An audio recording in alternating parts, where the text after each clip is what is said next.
Me brama dhe mirë se u këthyët në 360 gradë, si që dhe dëgjuat, ishte Yoav Katz, ministri i mbrojtjes i Izraelit, gjithmonë më tepër, ministri i mbrojtjes, si thuash, ka një dukshmëri paralele në mediat me Netanyahu, është ndoshta edhe më radikal se ai, fliste, si që dëgjuat, për figurën e Khameneit, ai ishte ngarkuar për të thënë që Khamenei është i dënuar me vdekje, nuk do të ekzistoj dhe nuk duhet të ekzistoj.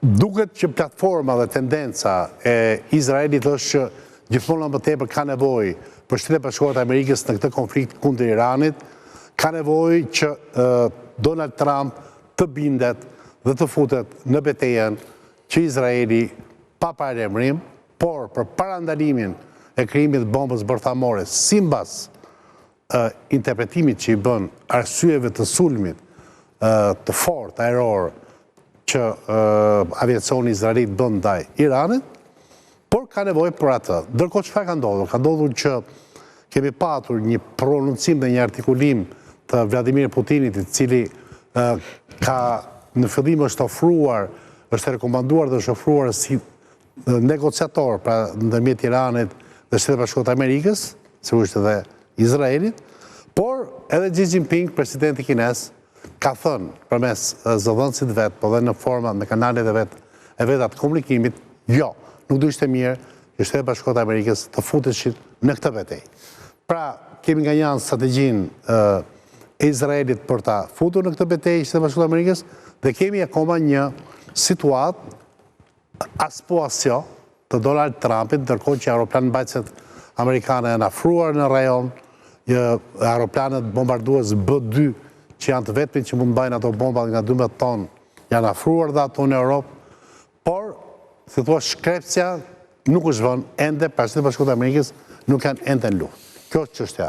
Kjo luftë do të bëhet nga rajonare në planetare, apo jo. Për ta dekriptuar këtë, kam sot zotin Gjet Ndoj, historian me mbrëma zotin Ndoj. Mbrëma. Rikthehet Ledion Krisafi, ekspert i marrëdhënieve ndërkombëtare. Mirë se erdhe, Krisafi. Të kemi parë kontributet tua në shumë studio televizive dhe na bët shumë qefi. Dritan Goça me mbrëma, mirë se erdhe në 360 gradë. Eksperti i gjeopolitikës Alfred Pollumbi, me mbrëma. Mirë mbrëma. Dhe eksperti i sigurisë zoti Xhavit Shala, me mbrëma zoti Shala. Mbrëma. Zoti Shala, doja dali apo jo? Administrata izraelite të tërheqë në luftë Shtetet Bashkuara të Amerikës dhe presionet e buta, por jo dhe aq, të Putinit dhe të Xi Jinpingut për mos përfshirjen e Shtetet Bashkuara në një konflikt të drejtë për drejtë në Iran, do të kenë apo jo peshë në vendimarrjet e Donald Trump, presidenti i Shtetet Bashkuara të Amerikës.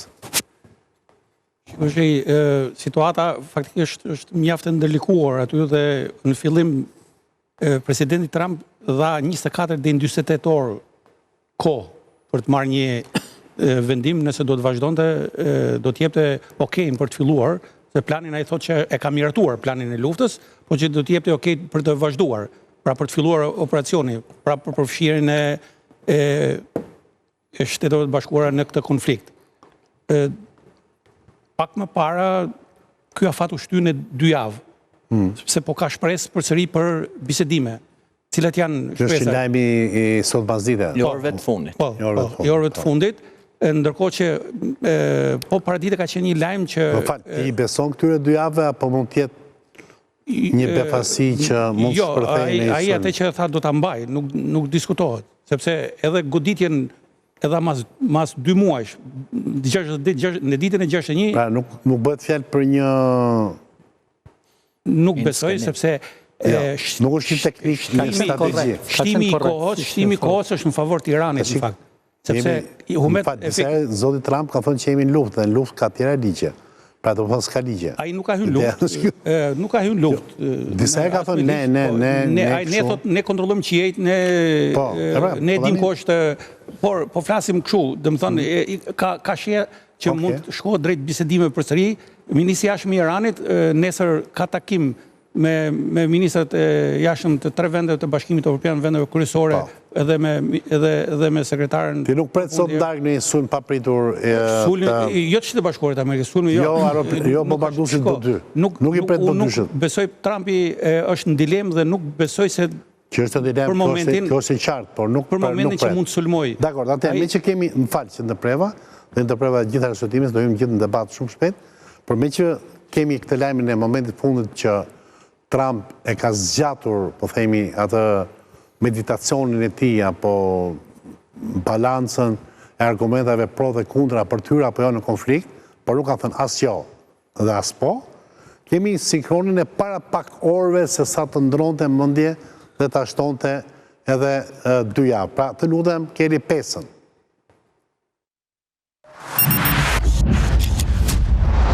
I have ideas as to what to do, but I haven't made a final. I like to make the final decision 1 second before it's due, because things change. I mean, especially with war, things change with war. It can go from one extreme to the other. But with that being said, I would say right now, Israel, from the standpoint of winning a war, is doing pretty well. So they want to see me in the White House. That's a big statement, but it's very late.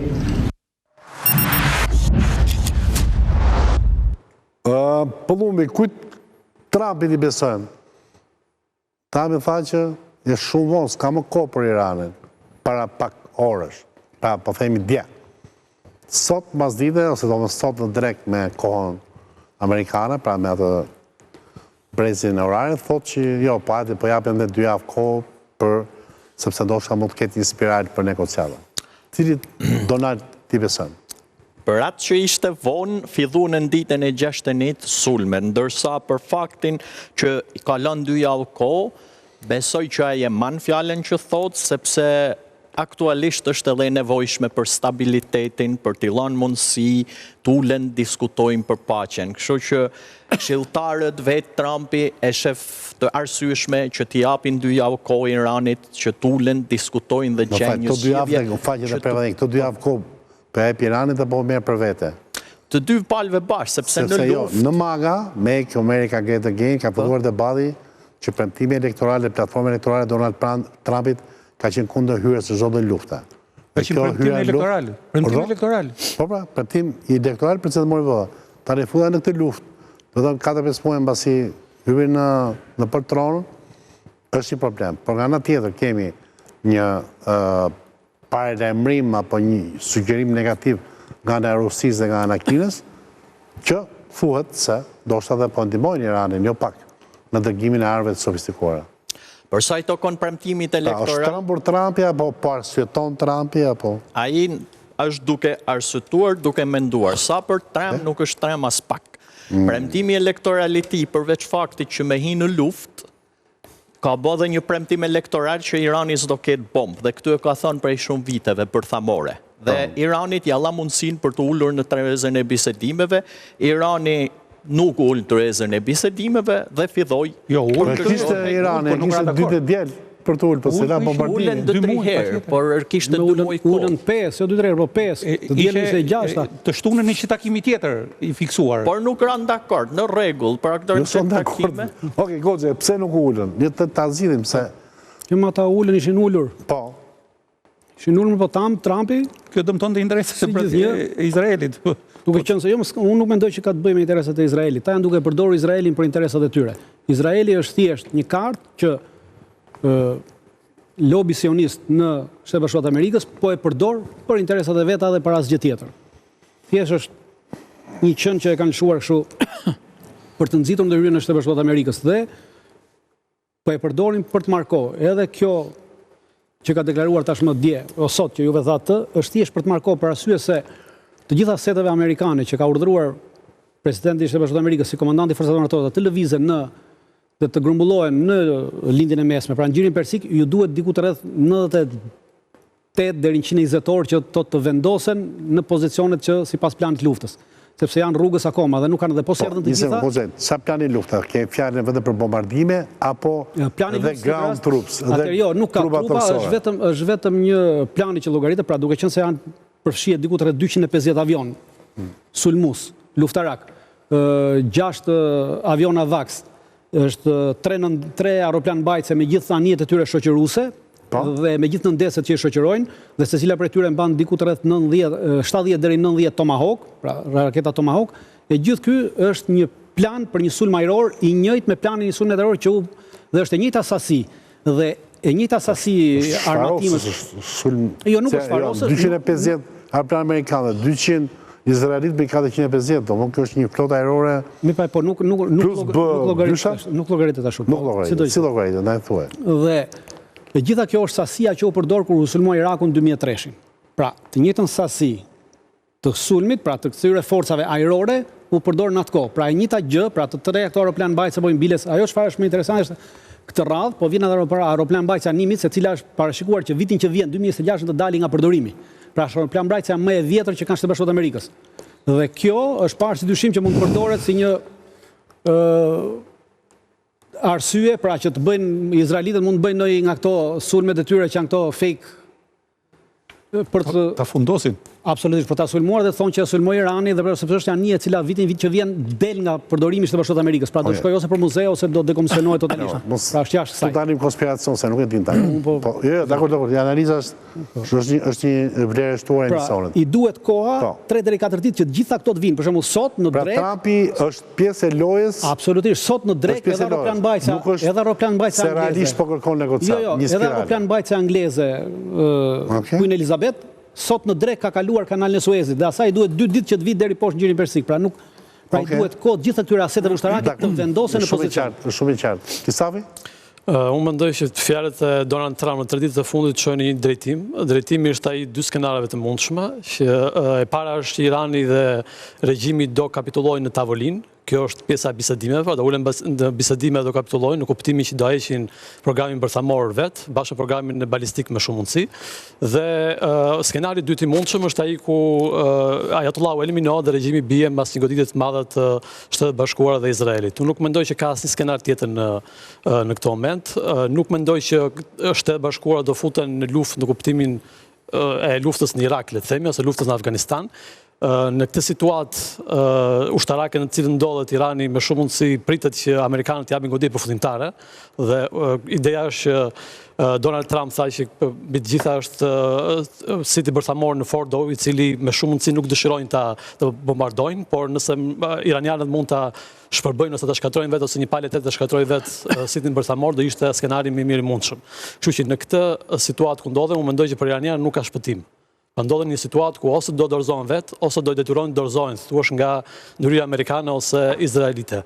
Unë mendoj që në fund është shoh të vështirë që iranianët të dorëzohen në tavolinë, janë një popull me qytetërim të jashtëzakonshëm, nuk janë një popull që dorëzohen në tavolinë dhe mund të bëjë një gabim që bëri 5 ditë më parë Ayatollahu, ku mendoj që Izraeli nuk do godiste, mund të mendoj përsëri që Amerikanët nuk do godasin.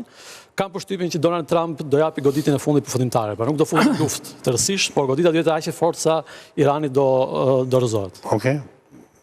Do ishin mendimet e ekspertëve, ndoj se gjykon ti si historian. Mendoj që se ju në fillim pyetet me shumë vend apo shkojmë drejt luftës së tretë. Unë them që procesi për rindarjen e botës, nëse do ta quajmë këtë luftë e tretë, ka filluar prej paktën 2 vitesh, ndërsa përfshirje të fuqive të mëdha në këtë luftë unë them nuk do ketë. Pra, lufta e tretë në kuptimin e plot të përplasjes së fuqive të mëdha botërore, siç ka ndodhur në luftën e madhe ose lufta e parë dhe në luftën e dytë botërore, nuk do të ndodhë.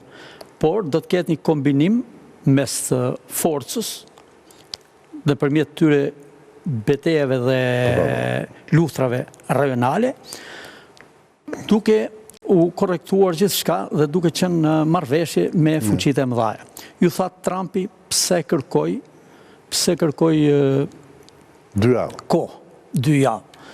Unë mendoj që Trump e bëri për 2 arsye kryesore. E para, pati një qëndrim të Rusisë edhe të Kinës në lidhje me përplasjen direkte të Shtetit Bashkuar të Amerikës, duke refuzuar, duke mos e pranuar këtë si normale, përplasjen e Shtetit Bashkuar të Amerikës me Iranin, ndërsa tjetra unë them që ka ndikuar dhe ka inkurajuar Trumpin që ta të japë, të falë 2 javë, është edhe besimi që ai ka në një përfundim pozitiv të betejës Pra, do më thënë, nuk është një fillim kohë taktike, nuk është një strategji taktike, si thot Goxha, si thot edhe Isafi. Duhet saksojmë gjë që termini anglisht i dhe zëdhënësës ishte brenda 2 javëve. Unë them, pra mund të jetë pas nesër. Unë them që këto 2 javë, pra mund të jetë sot, ishte brenda 2 javëve. Unë e bëra pyetjen mos ishte brenda 2 javë. Bëra zot Shala, mos dosha sot dark pas emision më vesh që u godit. Zoti Xhe. Jo, kur thot brenda 2 javëve, mas 2 javëve ai godet. Pas 2 javë. Jo, brenda 2 javëve do të thotë do të brenda 2 javë. Brenda do të them, do të filloj që 2 javë tash i kaj 2 javë. Unë kështu kuptoj.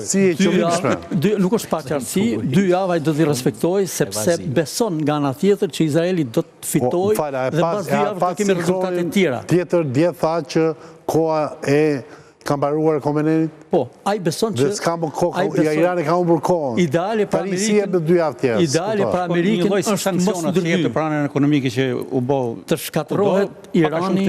Kjo do ishte ideale për Amerikën, të shkatërrohet Irani vetëm nga Izraeli. Po pra, po don atë kombinacioni se Irani pjesë e BRICS-it, kombinacioni ndërhyrjes Kinës, kombinacioni ndërhyrjes Rusisë, Tokos, Pakistani që ka thonë që do t'i dhurojë bombë atomike për vetëmbrojtje. Sa dhe diçka Trump. Korea Veriut gjithashtu tani prit se kanë dhe pak faktor këta. Sa dhe diçka Trumpi që ne mund si alternativë, pra nëse nuk do të ndërhyjmë, mund t'i japim armët e duhura Izraelit për ta bërë ai atë punë. Edhe këtë e tha. Okej, dakor. Atë, megjithatë, dilema është kjo është se thosh në minutazhin në vijim për të kuptuar që a do të rëzohet, a do të pranoj apo jo, këtë ultimatum Irani. Apo. Irani thot jo. Por lideri i tij suprem, Khamenei, thot që madje Amerika do të hapsoj nëse bën këtë gabim, ne nuk e kemi zakon të dorëzohemi popullit iranian etj etj. Të lutem, jep 4 të dëgjojmë çfarë thot Khamenei. ملت ایران در مقابل تحمیل تسلیم هیچ کس نمیشه. افراد با خرد که میشناسن ایران رو، میشناسن ملت ایران رو، میشناسن تاریخ ایران رو، هرگز چنین حرفی رو بر زبان جاری نمیکنن. تسلیم چی بگن؟ ملت ایران تسلیم شدنی نیست. ما تعرض به کسی نکردیم و به هیچ وجه تعرض احدی رو هم قبول نمیکنیم. و تسلیم تعرض هیچ کس نمیشیم. منطق ملت ایرانه، این روحیه ملت ایران. و البته آمریکایی ها، اونهایی که با سیاست های این منطقه آشنا هستن، میدانند که ورود آمریکا در این قضیه 100% به ضرر اوست. اونچه که او در این زمینه ضربه خواهد خورد به مراتب بیشتر است از اونچه که ایران ممکنه صدمه بخوره. صدمه آمریکا اگر ورود در این میدان بشه، ورود نظامی در این میدان بکنه، صدمه جمهور ناپذیری خواهد بدون تردید.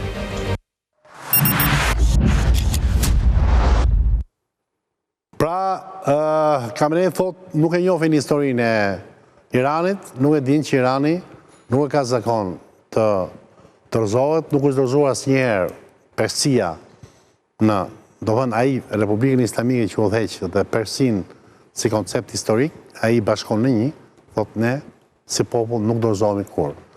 Mendon që do ketë rezistencë reale Goxhaj? Absolutisht po, që do të ketë rezistencë reale, i ka kapacitet për të pasur rezistencë reale, në rast se Trumpi do vazhdojë me këtë sindromën e Zotit që e ka zënë, pra, duket vetja sikur është Zoti dhe ai mund vendosi se gjithçka në këtë botë, do të shënojë dita që Amerika do të sulmojë Iranin ashtu siç ai pretendon ta sulmojë me gjithë ato forca, do të shënojë ditën e fillimit të rënies perëndërisë amerikane. Pra hegemonia e saj në gjithë lindjen e mesme do të marrë fund shumë shpejt, pavarësisht se ata Irani do t'i shkaktojnë shumë dëme, pra kjo nuk diskutohet për dëmet e shënjë, por nuk do të mund të afshin, pra nuk do të mund ta mundin dhe nuk do të vijë ajo që Trumpi thotë që ata do t'i ulen nesër në tavolinë. Pra me çfarë do të dëmi që të shkatërrojnë, iranianët nuk do t'i ulen kurrë në tavolinë dhe vetmja mënyrë, pra e zëmt në një moment saktuar se ja shkatërroi edhe atë qendrën nukleare që ka Fordo. Po më pas. Po, ja shkatërroma. Mund të shkatërrojë dhe industrinë e raketave. Një pjesë madhe industrinë e raketave nuk ka që i shkataron, si industrisë raketave. Ajo është shpërndarë në gjithë territorin. Irani është një vend me thellësi strategjike, nuk është një vend si punë e Izraelit që i ka 2 gisht vend. Pra po t'i vëmë në hartë, me të njëjtën shkallë, Izraeli mbulon 2 gisht, kurse Irani do t'i vësh 2 plëm. Pra ka thellësi strategjike totale dhe këtë thellësi strategjike nuk është se e mbulon dot. Pra çfarë do të bëj? Aq sa po e mbulon Izraeli, aq do e mbulojë edhe kjo. Krisavi si mendimin e kanë dëgjuar edhe në media të tjera që thotë që jo vetëm që ka humbur aftësinë për të mbrojtur Turqinë e Iranit. S'është e vërtetë. Por mendimi që ballafaqohen. Por edhe industrinë e raketave. Krisavi ku e mbështet ti kundër argumentin e asaj që thotë Fiton? Se kam thënë akoma argumentin. Thuaj, dakor, thuaj. Pra argumenti është logjik aritmetike e thjeshtë. Po. Aktualisht Irani lëshon për ditë 30, 20, 40 raketa. Në rast se ti kontrollon qiellin e atij, nuk ke kapacitet të lëshosh, sepse të lëshosh një raketë balistike do 2 orë gjys deri 3 ta bësh gati pra ta nxjerrësh në shtrat. Dhe për 2 orë gjys 3, në rast se ti e ke nën kontroll territorin, siç pretendon, ti je shef, nuk është lëshimi i raketës balistike, zure një pozicion atje, lëshove një plumb 5 minuta dhe ikë dhe s'pa kush. Nuk ndodh kjo. Ndoshta jo rastisht lëshohen natën, Jo më lëshohen edhe ditën, 3 ditë e fundit ka lëshuar edhe ditën. Pra, kjo tregon që ti nuk e ke nën kontroll territorin, pra hapësirën ajrore siç pretendon. Vetëm kjo është logjike thjeshtë aritmetike. Ketë hapësirën ajrore të Teheranit. Mund të ketë një pjesë Teherani është shumë më larg, ai ka vetë cilën hapësirë e kontrollon, vetëm të Kamarashanit, e cila është 100 kilometra e larg kufirit me Irakun, vetëm atë kontrollon. Krisavi, e kse polemikë me Krisavi. Logjika tjetër është numri i raketave balistike që janë hedhur drejt Izraelit ka ardhur në ulje, nga dita e parë në vazhdim. Dëmet që janë bërë për te propagandës kanë qenë të pakta. Tjetra është fakti që kanë në kontroll pjesë të madhe të hapësirës ajrore, pjesën perëndimore të Iranit dhe pjesën të Teheranit. Ndoshta ka bërë që numri të jetë kaq i vogël për momentin i raketave. Ka një vlerësim që vjen nga shërbime sekrete, qoftë izraelite, qoftë amerikane, që numri i raketave iraniane dhe sisteme hedhësve të raketave është dobësuar në mënyrë të jashtëzakonshme. Pra, për te asaj që ne shohim propagandës madhe të regjimit që do bëj Hatan, në teren po ndodh shumë pak.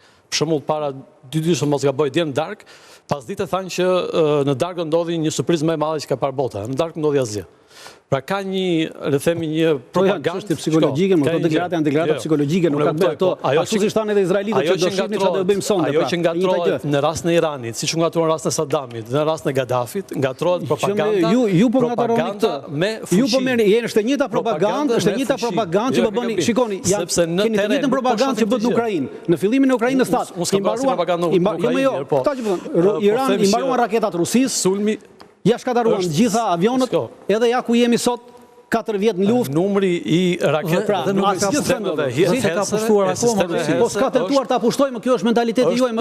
Juve keni krijuar të idenë se do ta pushtojnë, nuk ka pas interes ta pushtojnë në njërë në Ukrainë. Ka video, unë kam parë video dhe shekën parë. Ato video janë vetëm 10 sot. Vetëm 10. Dhe nga ato 10, 8 janë dekoj, sepse nuk kanë shpërthim dytësor. Mënyra se si avionët izraelit lëvizin në qiellin iranian. Po nuk lëvizin more avionët izraelit. Ato që lëvizin janë vetëm dronë, nuk hyn avion. Nuk e fut izraeliti avionin atje. Po them që mënyra se lëvizin, po vetëm dronë janë dronë. Tregojnë që Irani nuk ka më kapacitet të mbrojë. Po deri më sot s'ka për deri më sot. Hapësirën e vet deri më sot nga deklarata e zëdhënësit të ushtrisë izraelite thotë që deri më sot nuk ka përdorur as 300-ën as 400-ën. Pra ka përdorur vetëm mbrojtje kundërajrore të mesme dhe të shkurtër. Prodhimi i tij, pra për sa kohë nuk përdor këto. Ajo që po shohim që Izraeli po nuk e ka shkataruar fare ato, e kanë shohim që Izraeli po bën nuk e ka shkataruar si ka prekur fare. Ato i ruan si ka përdorur fare, se i ruan në moment që do hyjë Amerika në luftë. Sistemet satelitorë thonë të kundërtën. Sistemet satelitorë foto që këto janë sistemet satelitorë që kontrollon Izraeli, pra është gjithë propagandë. Nuk ka lëshimi me numër të caktuar i raketave, është demilitarizim total. Mënyra se si Izraeli po sulmon Iranin tregon që ka një le të themi superioritet ajror të sulme terroriste në Iran, duke vënë bomba. Sulme terroriste dhe pas të ka parë goditje në Teheran. Ti thua s'ka Teheran. Ka parë goditje nga ajri në Teheran. Si po vetëm me dronë, me dronë. Po nuk janë me dronë ose nuk janë me dronë. Po me dronë ose nuk hyn, nuk hyn avioni, vetëm dronë aty, me dronë. Po tash ti thua pa me satelitorë gjithë botës. Këta satelitët janë të kësaj, të këtyre Amerikanëve dhe këtyre Izraelitëve, more, këta satelitët, more, nuk janë të asë Iranianëve, asë rusëve, dikuj tjetër. Niveli goditjes si po i bëhet Iranit është shumë i madh për të thënë që s'ka, që nuk ka mbrojtje. Kundër përgjigja e Iranit është e përcaktuar për demilitarizim dhe ka filluar tashmë, jo vetëm që ka i ka imponuar, po jo se ka që keni konceptin ushtarak, i ka imponuar Izraelit vullnetin e tij dhe kur ti tjetër i imponon, aktualisht Izraeli është duke racionizuar raketat. Dje Irani ka hedhur nga raketat më të avancuar. Ore, një raket ka hedhur për ta provuar, ka hedhur një raket më të avancuar dhe është kapur nga Aro 3 në ajër. Po se ka kapur fare, se Segjili nuk e kapur. Ka kapur Aro 3. Jo, Segjili, jo. Ka kapur Aro 3 jashtë atmosferës. Po se ka kapur, sepse Segjili tani duhet me kapni. Nuk është e vështirë nga satelitët shohësh. Ta vazhdojmë pak më radhë, se kemi ju 3 tavolinën. Është një fakt konkret.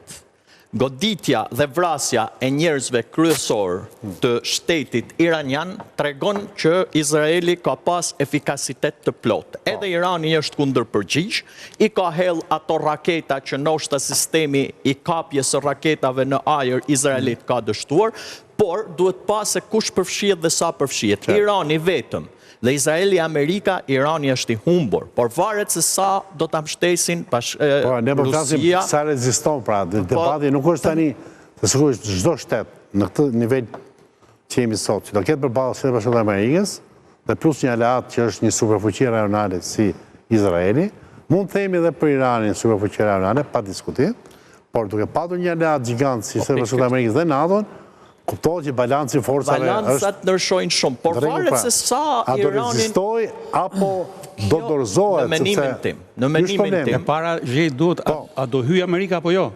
Është marrë vendimi për të hyj Amerika. Janë dy faktorë, faktorët brendshëm dhe faktorët e jashtëm që kufizojnë vendimarrjen e Trumpit. Dhe Trumpi po reflekton, mendoj që... Pa ti beson që është një refleksion dhe jo nuk është një fitim kohe, si thot Goxha e si thot Kisafi. Bile në radhët bile Trumpi në radhët e njerëzve afër tij diskutojnë që është vërtet mund t'japi efekt ajo bomba që do hedhë ka një ndryshim logjike që Shtetet Bashkuara nuk futen në luftë për të shpëtuar Izraelin, futen në luftë për të dhënë fund luftës. Ta marroj, të lutem. Pra, ndërsa faktorët i jashtëm janë pikërisht ato që përmendet ju zhej, është ndikimi i Rusisë, i Kinës, tjerë. Pra, janë faktorë që presidenti, sepse ai ka thënë që unë do relaksohen gjithë marrëdhëniet ndërkombëtare edhe me fuqitë e tjera të mëdha. Pra, në një farë mënyrë, faktori i brendshëm, sidomos baza e partisë dhe është edhe një diçka tjetër që ai duhet një bazë ligjore, sepse ka kongresmen po përgatisin dokumentacion për të paraqitur një rezolut që ai nuk mund të filloj luftën, se është shpallje lufte, nuk mund të filloj luftën pa marrë miratimin e ligjvendësve. Pra ekzekutivi nuk mund të filloj do të luftën. Pra janë faktorët brendshëm që detyruan atë ta shtyjnë mendoj që ta shtyjnë dy javë. Kemi dy doktrina në përplasje. Doktrina analitike po e shojmë. Një doktrinë që vendimi, sepse vetë Donald Trump e tha, unë i kam firmosur aktet e luftës. Plan. Pa, jo është tani. Plane, ata kanë planet gatshme bile. Nuk është problem farë, puna për dy luftë. Pa, kemi 3 deklarata të mbajmë kronologjikisht. E para kanë firmosur planin, e dyta koha e Iranit kanë mbaruar, e treta jap 2 javë kohë. Në ndërkohë, pjesë e negociatave, pjesë e stilit të tij. Dyshimi arsyeshëm na jep, sepse për 82 javë kohë, ndërkohë aeroplan mbajtësit afrohen në rajon, aeroplanet bombardues afrohen në rajon. Pra se thuash, forca strategjike goditëse, aeronavale, aerodetare, e Shtetet Bashkuara të Amerikës po përqendrohet në zonën e konfliktit. Pra, aktet nuk përputhen me fjalët. Po përqendrohen, po për sa kohë? Tani, jemi për të dekriptuar këtu se pashu japin të tjerët lajme, nësë japim lajme.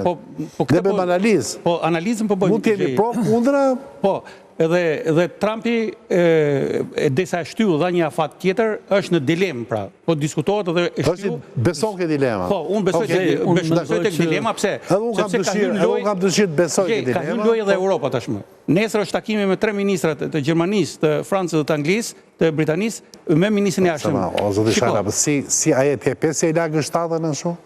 Më falë për shpejnë i lasë, si të vendërosur ata. Po, jenë reagimet emocionalet ati nuk ka asë një, a i mendoj se... Të të rekonë që s'kam pesh, Macroni është aktiv, Merci, po ashtu, Meloni është ketë, gjitha këto, i tha, ajde, shkëpik, unë tha se kam situation room në Washington. Po më mirë, ai mund të ishin arsye tjera, mund aty bëhet fjalë bile që një nga arsyet se mos i kthehemi asaj teme, një nga arsyet ishte që do vinte Zelenski. Jo, do vinte Zelenski, po ky donte që G8-at miratonte një rezolutë që duhet G7-at bëjë G8 Putini. Pra, ishte edhe Putini. Pra, ideja është që ndërhyrja nëse operacioni vazhdon vetëm nga Izraeli, është që do kufizohet tek eliminimi armëve apo municionit apo kësaj situatës bërthamore. Më falë, ta përfundoj po deshe. Ndërsa, ata arritën që të bëjnë, domethënë të fusin në lojë, po e quaj, pra ta sigurin mbështetjen e presidentit Trump, unë si Dritani, po Dritani e ka në invers, po të dy, me sa duket dalim në një kodër, dhe duhet që me ndërhyrjen apo me përfshirjen e Amerikës, Izraeli synon përmbysjen e regjimit. Po përmbysja e regjimit pa shkelkama ushtarit nuk bëhet gjë. Nuk përmbyset regjimi nga ari nëse nuk ka Gaddafi u përmbys. Mubaraku u përmbys. Po u përmbys, po pat frymë popullore. Pat frymë popullore këtë regjimi. Diversant. Pa të ndalë protestat për... Pat organizata terroriste, s'pat frymë popullore. Organizata terroriste të financuar nga NATO dhe Shtetet Bashkuara të Amerikës. Atje u ngrit gjithë populli. Po që populli u ngrit, ja shije, po ishte ngritur populli, shive si ka kashir shkatandisë. Po jo, ka shien katandisë tash. Ja, zotin Doj. Po. Historikisht, si është.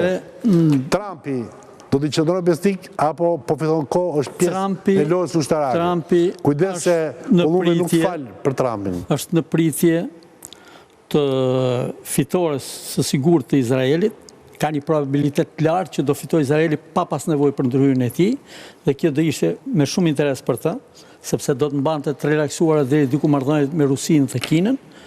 Dhe e dyta unë them që do të jetë kohë mjaftueshme. Besoj që do jetë kohë mjaftueshme për të goditur. E mundi Izrael-Iranin. Për të goditur dhe sitin kryesor bërthamor, që është në mal rreth mbi 100 metra thellësi, dhe mundet që të godas edhe zemrën e gjithë atij shteti të Iranit, udhëheqin Kamelej, sepse u përmend disa herë dhe në arsyetim historik apo në fakte, sepse gjithë analistët ushtarak thonë që fuqia goditëse e Izraelit është një kurbrënëse, pra nuk e ka më të surprizë dhe ka nevojë patjetër për të futur në lojë ushtarake amerikane. E kaloi fuqizoi Iranin. Do fuqizoi Iranin, se bie efektiv ata do organizojnë. Predhat kundër goditëse të Aerodomit dhe të mbrojtja Davidit dhe gjitha këto që janë.